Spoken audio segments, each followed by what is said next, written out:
Happy Friday, Warriors. It seems like the daily motivation that showed up late yesterday was the one that registered with the most people. So, why don't we start this week's recap with that one? And it's been a reflection that I've been having lately about faith. And the question is your faith tied to results or is your faith tied to God?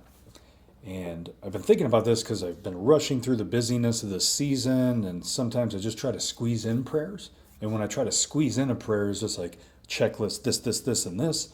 Most likely things I'm asking for my family, the company, people struggling around me. And then it's like basically a magic genie. Like, hey, God, help me with all these things. Okay, bye. There's no real authenticity there. There's no time in stillness and building relationship and really welcoming the Holy Spirit. So the challenge is if those things don't come true, if the magic genie doesn't respond, how is my faith going to do? Is it going to be knocked because of that? And if so, that means my faith is conditional, where my faith and love in God and Christ needs to be unconditional. It is there whether these things happen or not. I find joy through the good seasons. I find joy through the tough seasons and everything in between. And so I'll pose those same questions to you for your own reflection.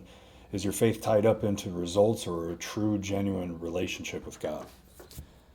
And the next quote is from good buddy Jake Thompson, that he was coaching somebody in the office here last week and talked about planning tomorrow today. Don't let tomorrow surprise you. And having a routine that helps you be proactive for the following day is super important. Like, what do you need to dress like? Because who are you meeting with? Are you going to a job site? Are you going to a client meeting? Are you having an informal meeting? Is your gym bag packed? Do you have your lunch? Is your work bag ready with all the things you need? Is your phone charged? All of these things. What does your to-do list look like? What are the top 3 things you know you need to nail down in the day? Don't let the following day surprise you, because when you stack that up day after day, things get really stressful. And there's such a better way to do things. So do it for yourself by planning tomorrow today. And then the last question was to ask yourself, what are you bound by?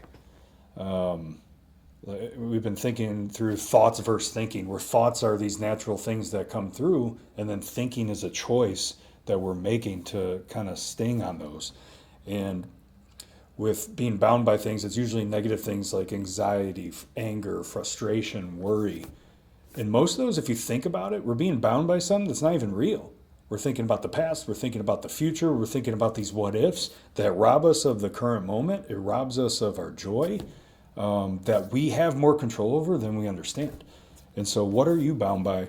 And how can you be more present and really fight against those random thoughts and thinking loops that you have inside your head to find yourself more clarity, peace, and joy?